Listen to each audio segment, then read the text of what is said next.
Welcome to a new episode of Swami Reacts. Today I'd like to share with you some reflections about free play, improvisation in life and art by Nachmanovitch.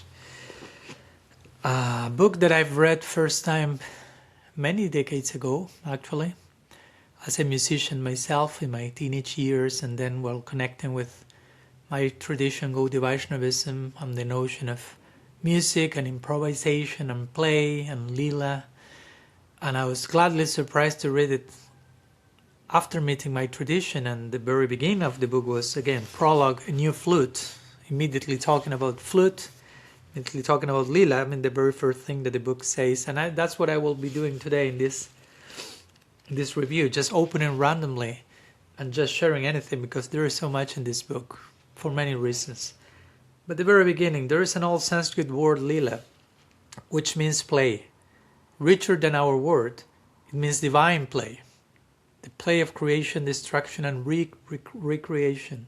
The folding and unfolding of the cosmos.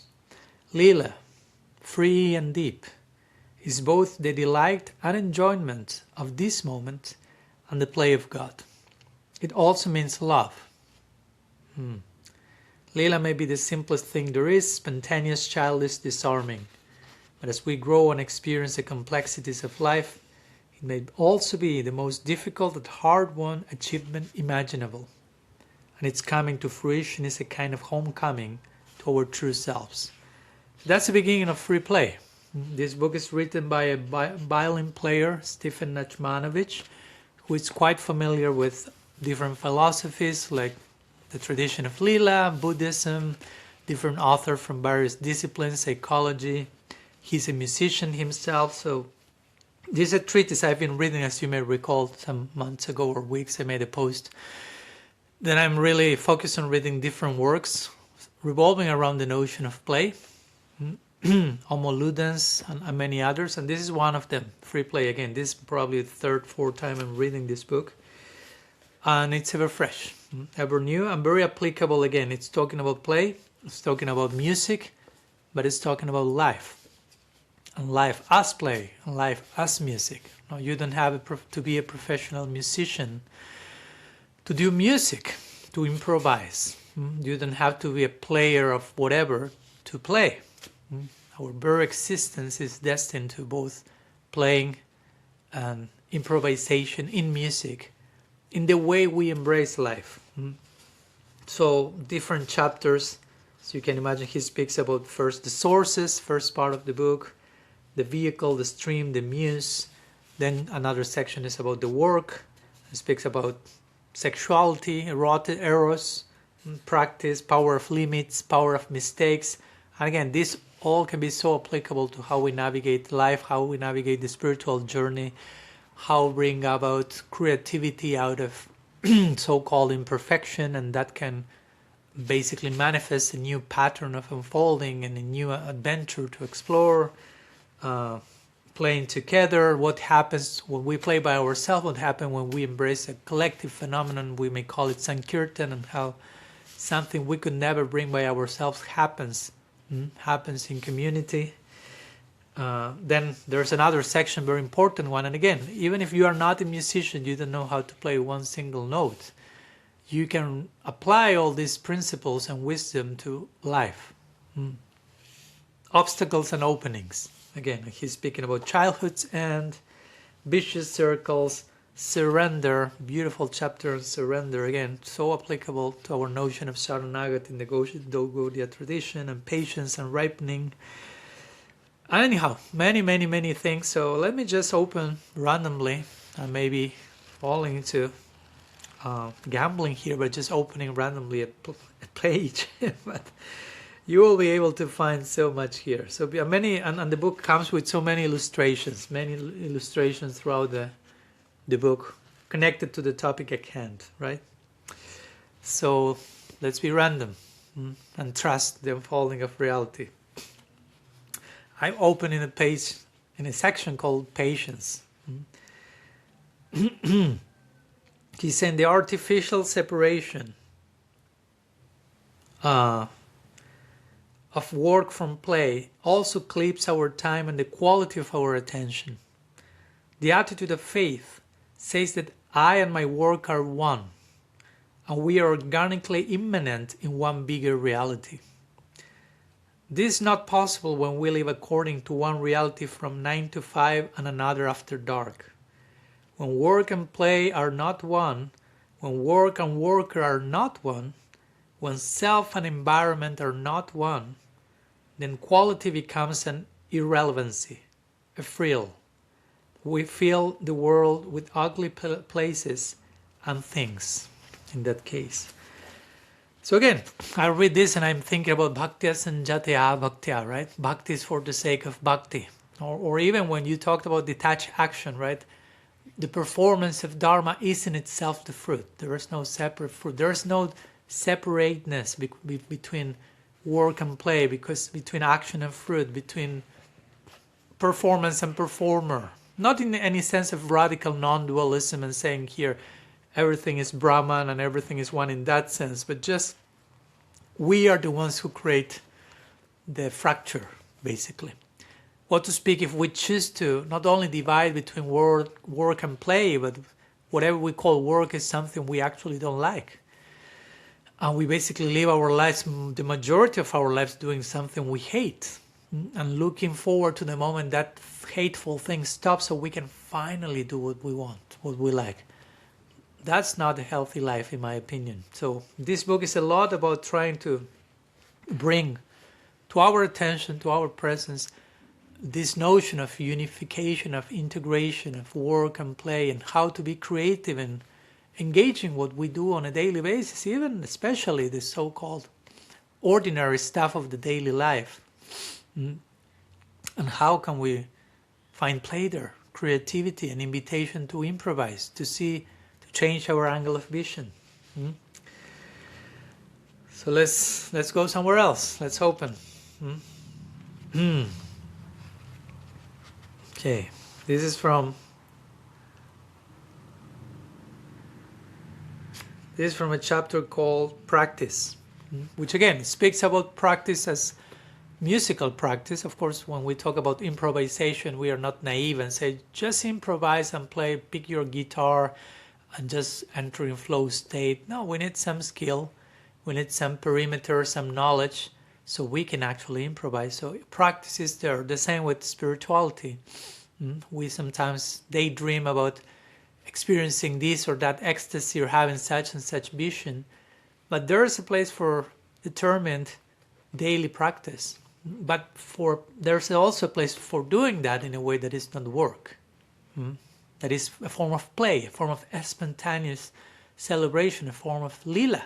Again, as interestingly the author says in the beginning, right? Lila is not only the divine play, God doing what he does, as we will agree with, but it's us living our life in a certain way. And that's how we begin to participate in lila.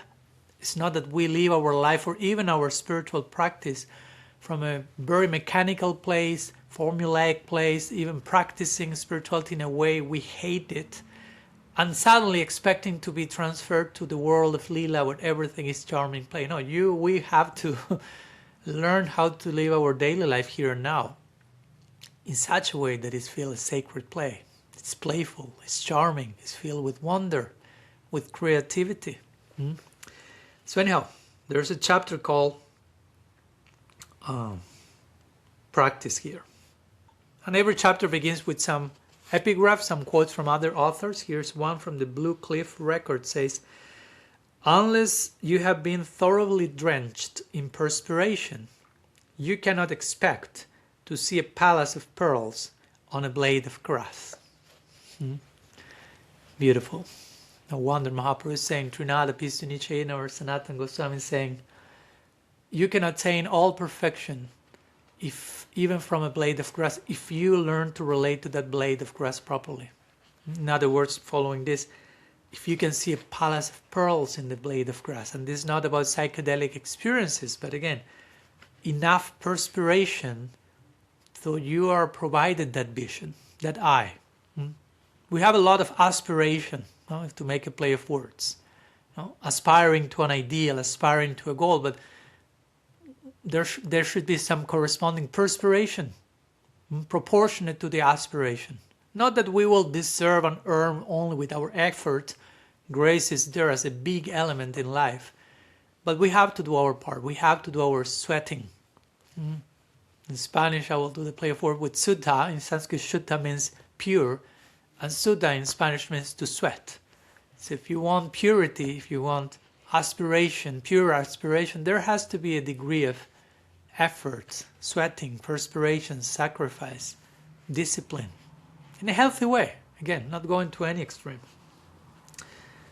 So for example, this chapter on practice, the author says, we learn anyone who studies an instrument, sport, or other art form, life ultimately, must deal with practice, experiment, and training.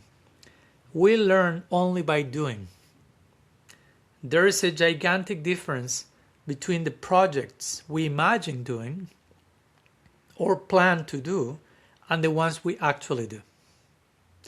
It is like the difference between a fantasized romance and one in which we really encounter another human being with all his or her complexities. And that brings the perspiration element into the picture, right? So in other words, it's to keep the whole thing coherent and realistic. And part of that realism involves sacrifice, effort, integration of complexity, all of which involves sweating and perspiration, so to say. And then that takes us to a type of vision and a clear aspiration that is not only daydreaming, that is not only even spiritual bypassing in the name of aspiring, especially I will say in our tradition or in any spiritual, genuine, mystical tradition, we receive such a noble, deep, charming, high set of aspirations in connection to absolute ideals and eternity, so we can become charmed by those, rightfully so, but also we can become trapped conceptually and theoretically in those aspirations as a concept, as an idea, without doing them, so to say, without doing the work that makes the aspiration true, really, genuinely aspired for. So there is a place for perspiration in aspiration.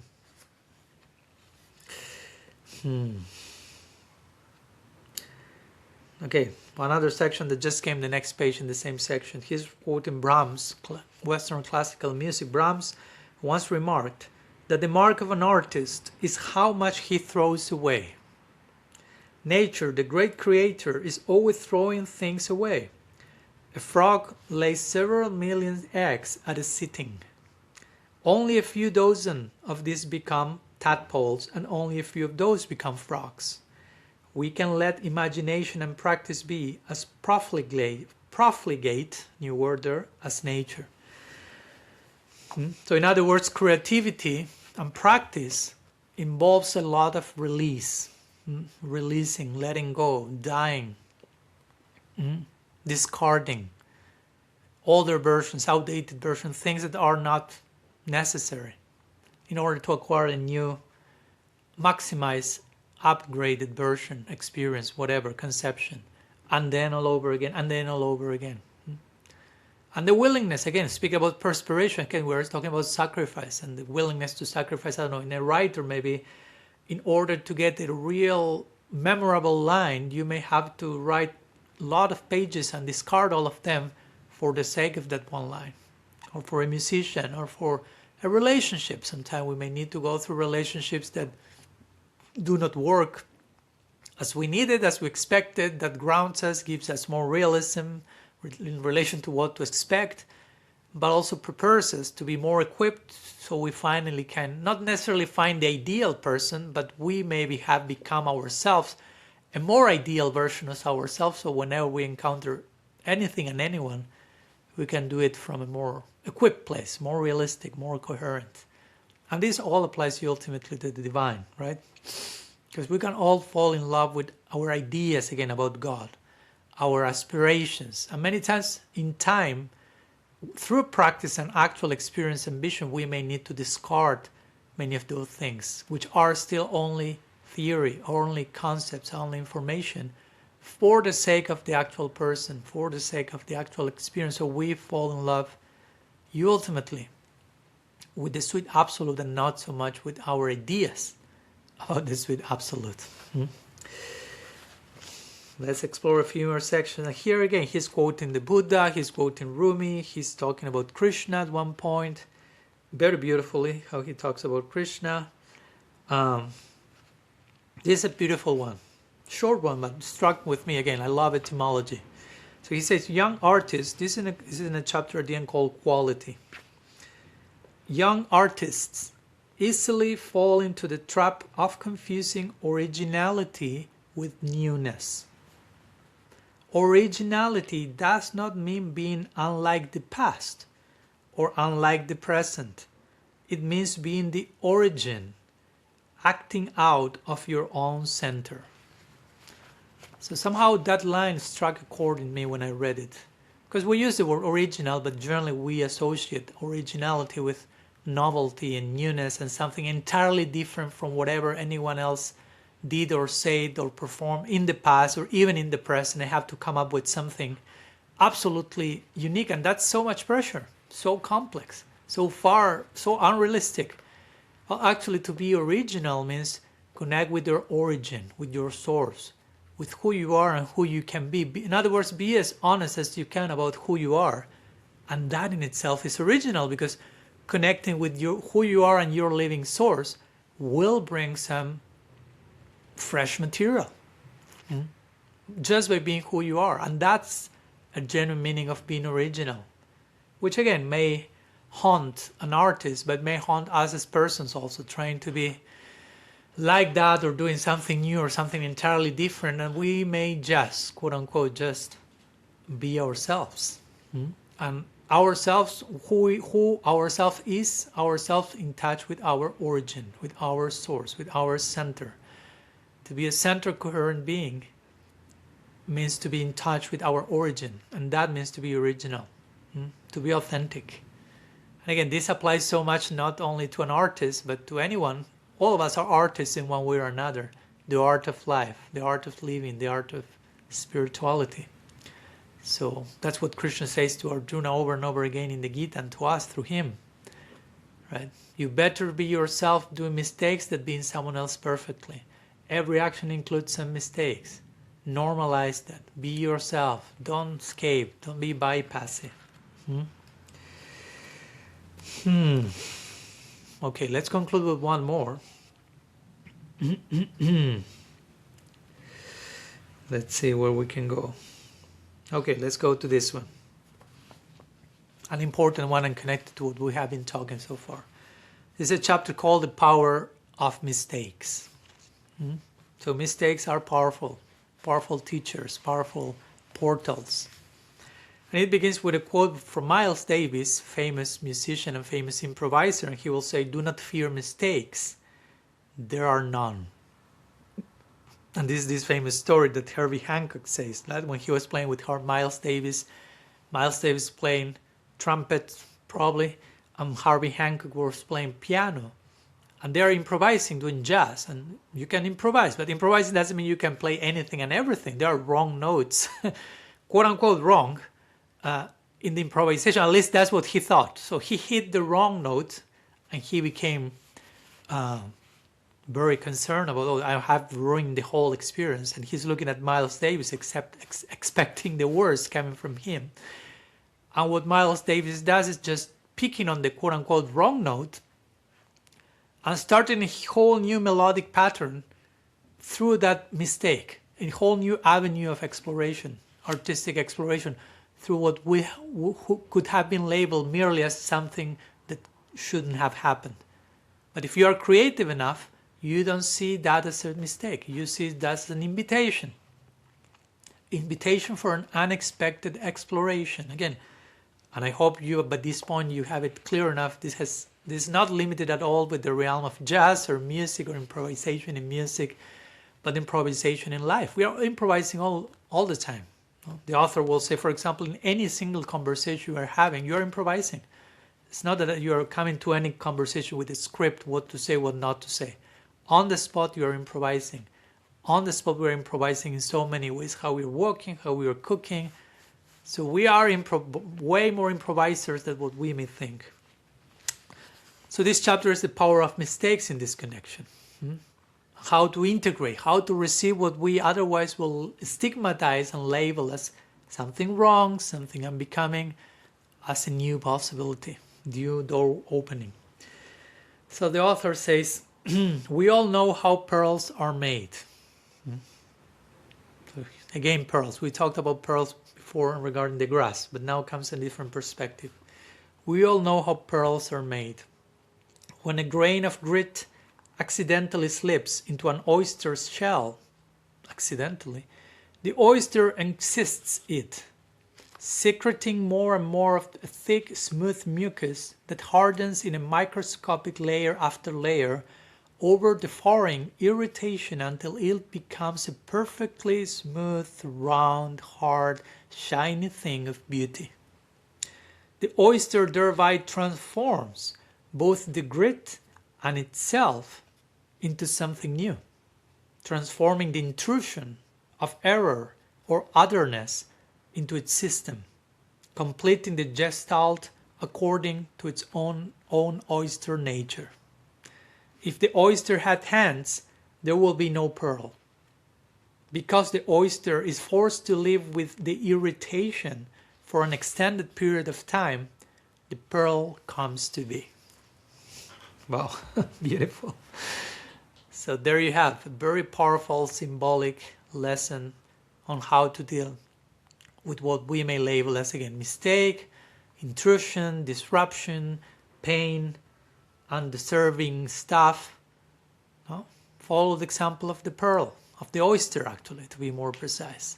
Allow the irritation to stay enough with you in such a way that it produces a shiny thing of beauty.